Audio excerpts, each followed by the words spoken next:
Welcome to This Week in Medicine, your filtered medical journal summary. Looking to stay up to date with the latest medical research but short on time? This Week in Medicine has you covered. Our AI-generated podcast provides you with a convenient, on-the-go solution to keep you informed about the most significant developments in the medicine field.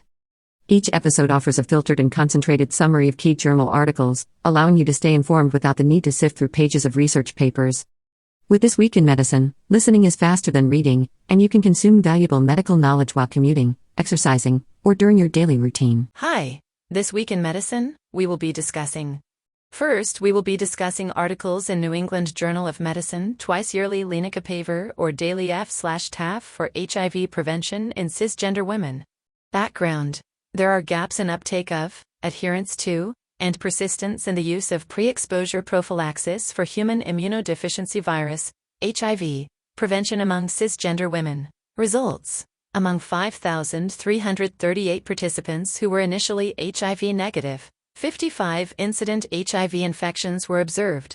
0 infections among 2,134 participants in the Lenacapavir group. 0 per 100 person-years. 95% confidence interval, CI, 0.00 to 0.19. 39 infections among 2,136 participants in the F/TAF group. 2.02 per 100 person-years, 95% CI, 1.44 to 2.76, and 16 infections among 1,068 participants in the F/TDF group, 1.69 per 100 person-years, 95% CI, 0.96 to 2.74. Background HIV incidence in the screened population, 8,094 participants, was 2.41 per 100 person-years, 95% CI, 1.82 to 3.19. HIV incidence with Lenacapavir was significantly lower than background HIV incidence. Incidence rate ratio, 0.00. 95% CI, 0.00 to 0.04. P less than 0.001. And then HIV incidence with F/TDF, incidence rate ratio, 0.00. 95% CI, 0.00 to 0.10. P less than 0.001. HIV incidence with F/TAF did not differ significantly from background HIV incidence. Incidence rate ratio, 0.84. 95% CI, 0.55 to 1.28. P equals 0.21. And no evidence of a meaningful difference in HIV incidence was observed between F/TAF and F/TDF. Incidence rate ratio, 1.20. 95% CI, 0.67 to 2.14. Adherence to F/TAF and F/TDF was low. No safety concerns were found. Injection site reactions were more common in the Lenacapavir group, 68.8%, than in the placebo injection group. F/TAF and F/TDF combined 34.9%. 4 participants in the Lenacapavir group, 0.2%, discontinued the trial regimen owing to injection site reactions. Conclusions: no participants receiving twice-yearly Lenacapavir acquired HIV infection. HIV incidence with Lenacapavir was significantly lower than background HIV incidence and HIV incidence with F/TDF.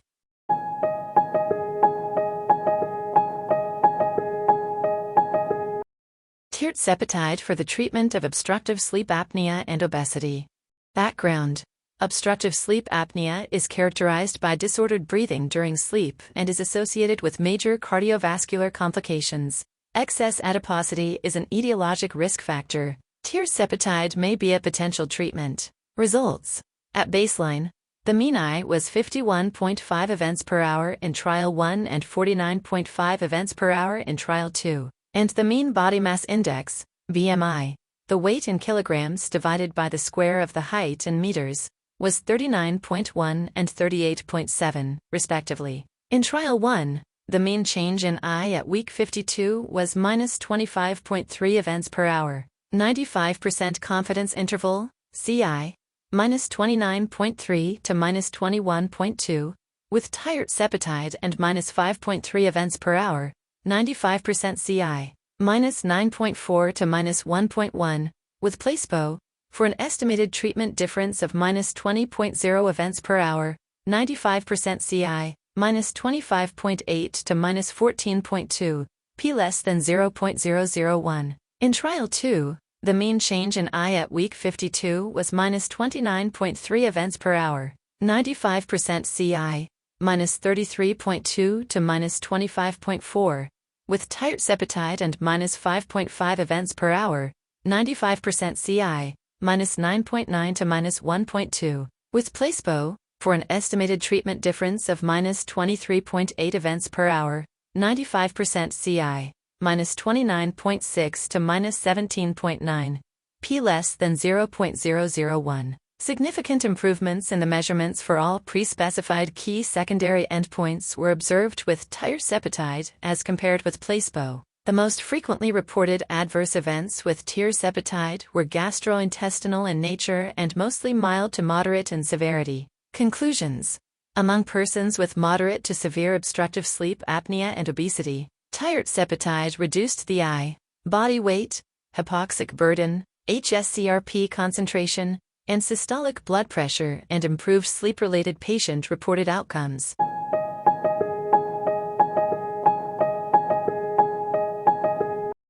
Standard or extended lymphadenectomy for muscle-invasive bladder cancer. Background.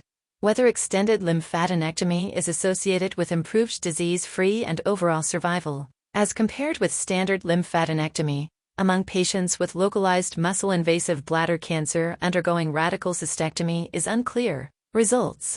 Of 658 patients who were enrolled, 592 eligible patients were randomly assigned to undergo extended lymphadenectomy, 292 patients, or standard lymphadenectomy, 300. Surgery was performed by 36 surgeons at 27 sites in the United States and Canada. Neoadjuvant chemotherapy had been received by 57% of the patients. At a median follow-up of 6.1 years, recurrence or death had occurred in 130 patients, 45%, in the extended lymphadenectomy group and in 127, 42%, in the standard lymphadenectomy group, and the estimated 5-year disease-free survival was 56% and 60%, respectively.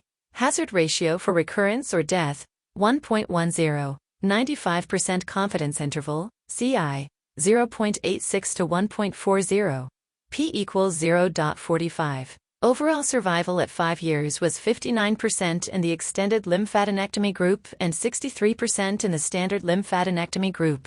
Hazard ratio for death, 1.13, 95% CI, 0.88 to 1.45. Adverse events of grade 3 to 5 occurred in 157 patients, 54%, in the extended lymphadenectomy group and in 132, 44%, in the standard lymphadenectomy group. Death within 90 days after surgery occurred in 19 patients, 7%, and 7 patients, 2%, respectively. Conclusions. As compared with standard lymphadenectomy, extended lymphadenectomy did not result in improved disease-free or overall survival among patients with muscle-invasive bladder cancer undergoing radical cystectomy, and was associated with higher perioperative morbidity and mortality.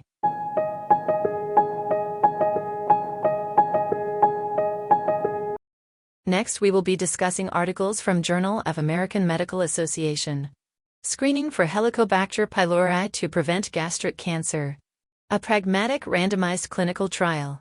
Question. Among people invited for colon cancer screening with fecal immunochemical testing, FIT, does adding a Helicobacter pylori stool antigen test to FIT reduce rates of gastric cancer incidence and gastric cancer mortality, compared with FIT alone? Findings. In a randomized clinical trial that included 152,503 people, there were no significant differences in incidence of gastric cancer or gastric cancer mortality between people invited to undergo screening with H. pylori stool antigen and FIT, compared with people invited to undergo FIT screening alone. 0.032% versus 0.037%, respectively, for gastric cancer incidence and 0.015% versus 0.013%, respectively, for gastric cancer mortality. Meaning, an invitation to test for H. pylori stool antigen in combination with FIT did not significantly reduce rates of gastric cancer, compared with an invitation for FIT alone,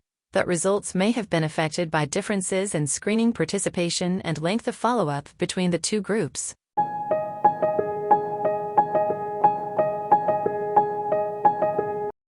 Assessment of antitachycardia pacing in primary prevention patients. The APPRAISE ATP randomized clinical trial.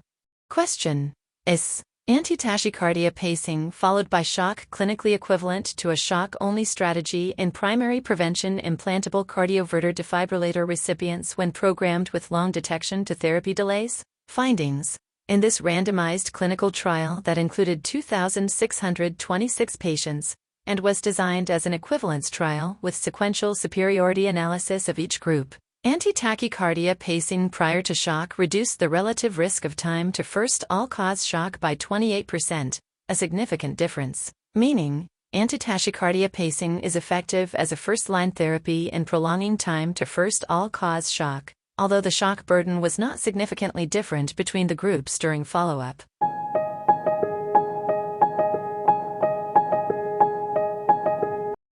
Next, we will be discussing articles from Annals of Internal Medicine. Time-restricted eating in adults with metabolic syndrome, a randomized controlled trial. Background: time-restricted eating, TRE, limiting daily dietary intake to a consistent 8 to 10 hours without mandating calorie reduction, may provide cardiometabolic benefits. Intervention: participants were randomly assigned to standard of care, SOC, nutritional counseling alone, SOC group, or combined with a personalized 8 to 10 hour TRE intervention, greater than or equal to 4-hour reduction in eating window, TRE group, for 3 months. Timing of dietary intake was tracked in real time using the My Circadian Clock smartphone application. Results: 108 participants from the TIME study completed the intervention, 89% of those randomly assigned, 56 women, mean baseline age, 59 years, body mass index of 31.22 kilograms/m2, eating window of 14.199 hours. Compared with SOC, TRE improved HbA1c by -0.10%, 95% CI, -0.19% to -0.003%. Statistical outcomes were adjusted for age. There were no major adverse events. Conclusion: personalized 8 to 10 hour TRE is an effective practical lifestyle intervention that modestly improves glycemic regulation and may have broader benefits for cardiometabolic health in adults with metabolic syndrome on top of SOC pharmacotherapy and nutritional counseling.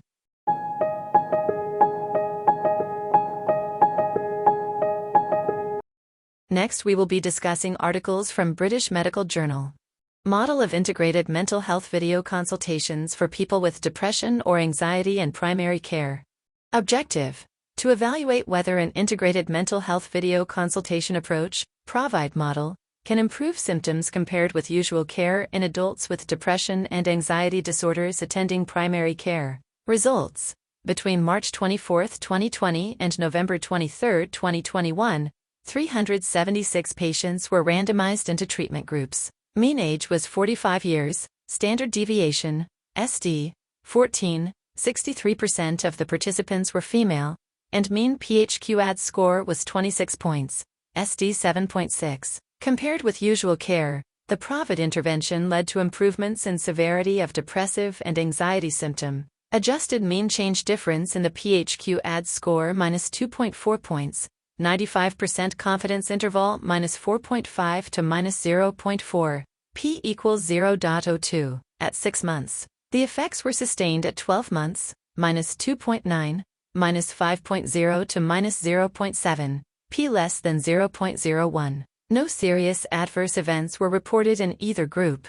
Conclusions: through relatively low-intensity treatment, the PROVIDE model led to a decrease in depressive and anxiety symptoms with small effects in the short and long term. Depression and anxiety disorders are prevalent, and therefore the small effect might cumulatively impact on population health in this population.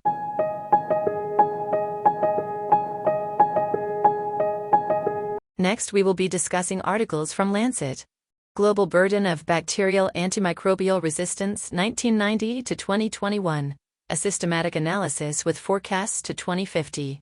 Background: antimicrobial resistance, AMR, poses an important global health challenge in the 21st century. A previous study has quantified the global and regional burden of AMR for 2019, followed with additional publications that provided more detailed estimates for several WHO regions by country. To date, there have been no studies that produce comprehensive estimates of AMR burden across locations that encompass historical trends and future forecasts. Interpretation. This study presents the first comprehensive assessment of the global burden of AMR from 1990 to 2021, with results forecasted until 2050. Evaluating changing trends in AMR mortality across time and location is necessary to understand how this important global health threat is developing and prepares us to make informed decisions regarding interventions. Our findings show the importance of infection prevention, as shown by the reduction of AMR deaths in those younger than 5 years. Simultaneously, our results underscore the concerning trend of AMR burden among those older than 70 years, alongside a rapidly aging global community. The opposing trends in the burden of AMR deaths between younger and older individuals explains the moderate future increase in global number of dailies versus number of deaths. Given the high variability of AMR burden by location and age, it is important that interventions combine infection prevention, vaccination, minimization of inappropriate antibiotic use in farming and humans, and research into new antibiotics to mitigate the number of AMR deaths that are forecasted for 2050.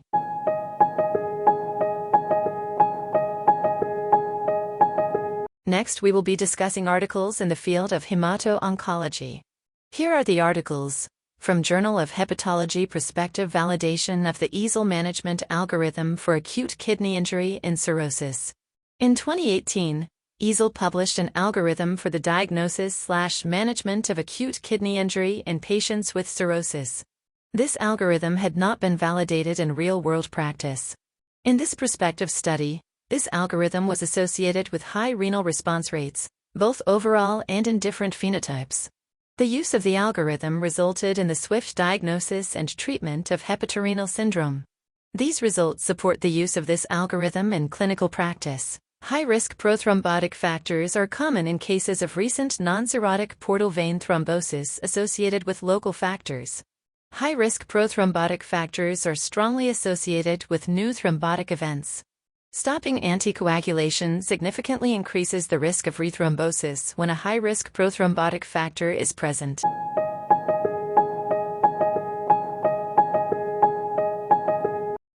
Next, we will be discussing articles in the field of gastroenterology. Here are the articles. From Gastroenterology. Comparison of vancomycin versus intravenous proton pump inhibitor for prevention of high-risk peptic ulcers rebleeding after successful endoscopic hemostasis, a multicenter randomized non-inferiority trial. Background and aims.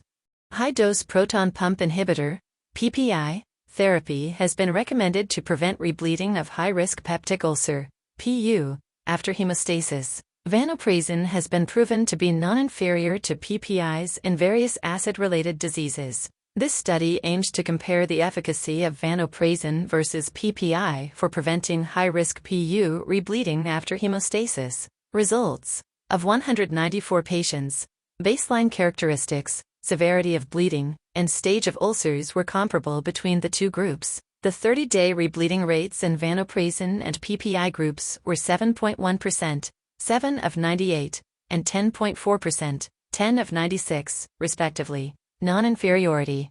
Within 10% margin, of vancomycin to PPI was confirmed, percent risk difference, minus 3.3, 95% confidence interval, minus 11.2 to 4.7, p less than 0.001. The 3-day and 7-day rebleeding rates in the vancomycin group remained non-inferior to PPI. P less than 0.001 by Farrington and Manning test. All secondary outcomes were also comparable between the two groups. Conclusion.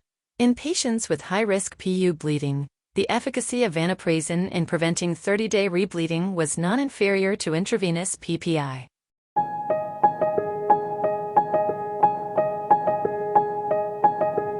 Here are the articles from Clinical Gastroenterology. Representation of racial minorities in the United States Colonoscopy Surveillance Interval Guidelines. Background/aims. Clinical guidelines should ideally be formulated from data representative of the population they are applicable to.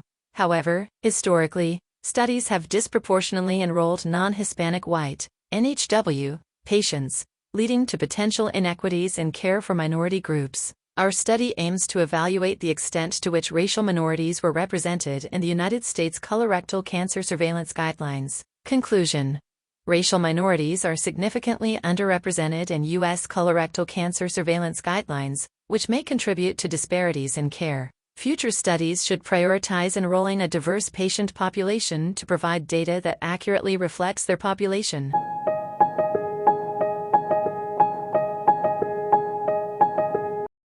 Next, we will be discussing articles in the field of infectious diseases.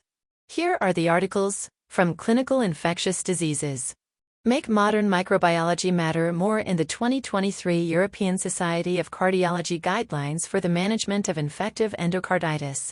The European Society of Cardiology, ESC, 2023 Guidelines for the Management of Infective Endocarditis, IE, stress that a multidisciplinary approach is needed to manage patients with IE. In our view, the guidelines do not include the relevant perspectives from modern microbiology. The diagnostic criteria for IE were changed in the ESC 2023 guidelines, and many E-causing pathogens are either not clearly defined. Moreover, an improved understanding of the relationship between bacterial species and the risk for IE has not been implemented. The guidelines give detailed and, in our view, incorrect instructions about diagnostic testing and blood culture negative IE without presenting proper evidence. Other important diagnostic aspects, such as the value of repeated blood cultures and incubation time for blood cultures, are not discussed. We believe that a multidisciplinary collaboration that include microbiologists would have improved these guidelines, and we hope for a future harmonization of diagnostic criteria for IE.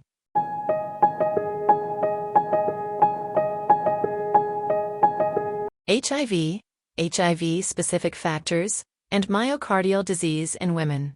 Background: people with human immunodeficiency virus, HIV, PWH, have an increased risk of cardiovascular disease, CVD. Cardiac magnetic resonance, CMR, has documented higher myocardial fibrosis, inflammation, and steatosis in PWH, but studies have mostly relied on healthy volunteers as comparators and focused on men. Conclusions: compared with sociodemographically similar women without HIV, WWH on ART exhibit higher myocardial fibroinflammation, which is more prominent with unsuppressed viremia or CD4+ lymphopenia. These findings support the importance of improved ART adherence strategies, along with better understanding of latent infection, to mitigate cardiac and organ damage in this population.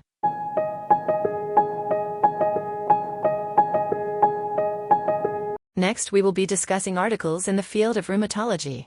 Here are the articles from Arthritis and Rheumatology. Expanded CD8 plus C.D. 38 plus T-cell population in patients with systemic lupus erythematosus is linked to increased infection rates, a prospective study. Objective: one of the leading causes of morbidity and mortality among patients with systemic lupus erythematosus, SLE, is infections. The expression of the ectonucleotidase CD38 on the surface of CD8 plus T cells has been linked to compromised cytotoxic function. The aim of this prospective study was to assess whether the presence of CD8 plus C.D. 38 plus in the peripheral blood of patients with SLE can serve as a biomarker for infectious complications. Conclusion: high levels of CD8 plus C.D. 38 plus T cells in the peripheral blood of patients with SLE identify a subgroup prone to infections for whom proper clinical measures should be applied.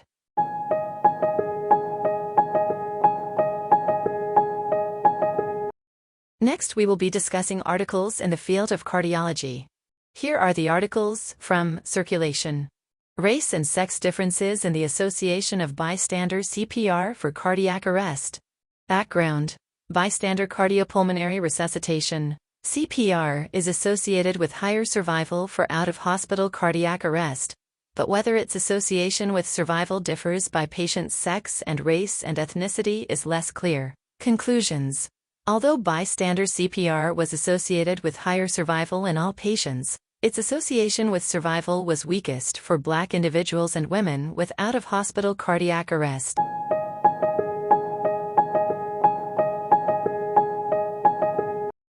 Here are the articles from Journals of the American College of Cardiology.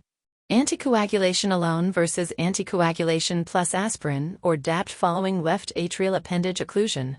Background. The prevalence of and outcomes associated with different antithrombotic strategies after left atrial appendage occlusion, LAAO, are not well described. Conclusions. In real-world U.S. practice, discharge on DOAC alone or warfarin alone was associated with a lower rate of adverse events compared with DOAC plus aspirin. From JAMA Cardiology. Rare and common genetic variation underlying atrial fibrillation risk. Question.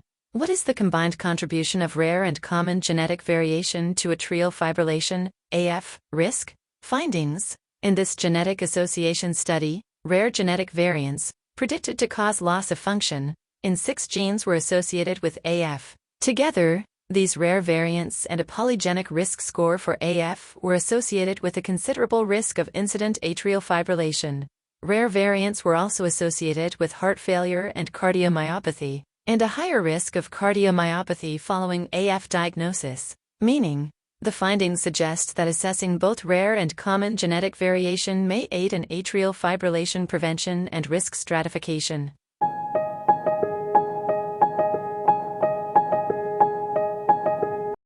Next, we will be discussing articles in the field of endocrinology.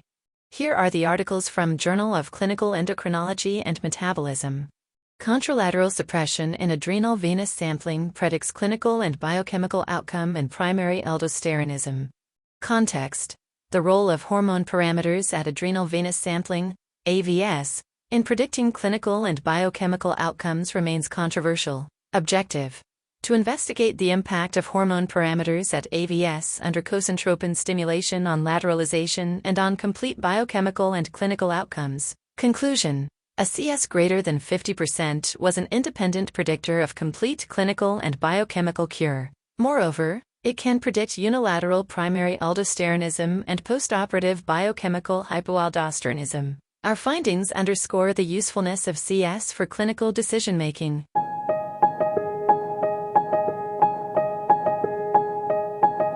Here are the articles from Diabetes Care. Long-term neurobehavioral and metabolic outcomes in offspring of mothers with diabetes during pregnancy. A large, population-based cohort study in Ontario, Canada. Objective.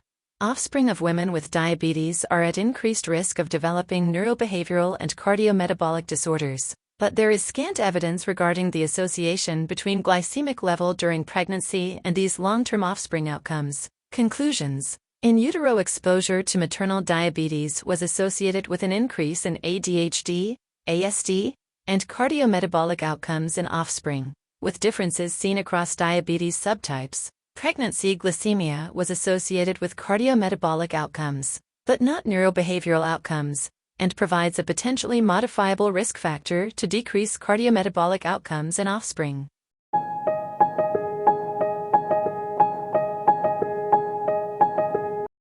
Next, we will be discussing articles in the field of neurology. Here are the articles from Neurology.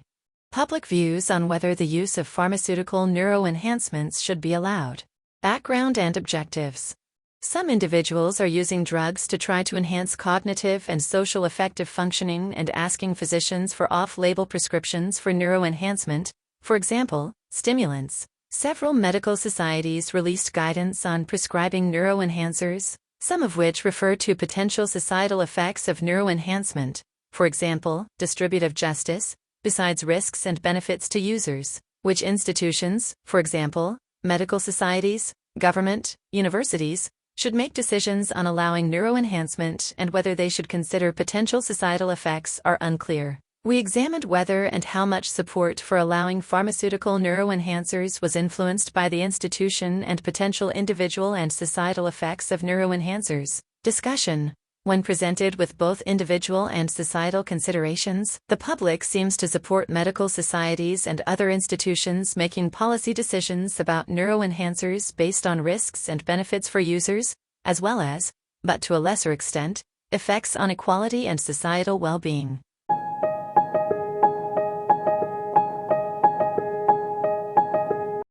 Next, we will be discussing articles in the field of pulmonary and critical care. Here are the articles. From Chest.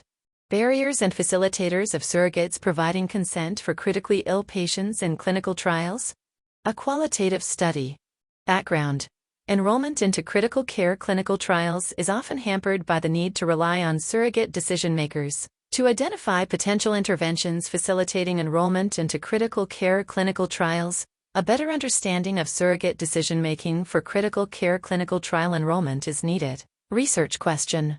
What are the barriers and facilitators of critical care trial enrollment? What are surrogate decision-makers' perspectives on proposed interventions to facilitate trial enrollment? Interpretation. This study confirms and extends previous findings that health system trust, study risks and benefits, altruism, knowledge generation, interference with clinical care, and placebos are key concerns and barriers for surrogate decision-makers to enroll patients in critical care trials. Future studies are needed to evaluate if charitable giving on the patient's behalf and public recognition are effective strategies to promote enrollment into critical care trials.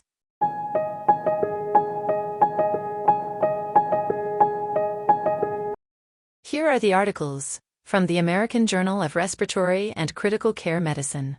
Biological age, chronological age, and survival in pulmonary fibrosis, a causal mediation analysis. Rationale. Accelerated biological aging has been implicated in the development of interstitial lung disease, ILD, and other diseases of aging but remains poorly understood. Objectives. To identify plasma proteins that mediate the relationship between chronological age and survival association in patients with ILD. Conclusions. Molecular measures of aging completely mediate the relationship between chronological age and survival, suggesting that chronological age has no direct effect on ILD survival.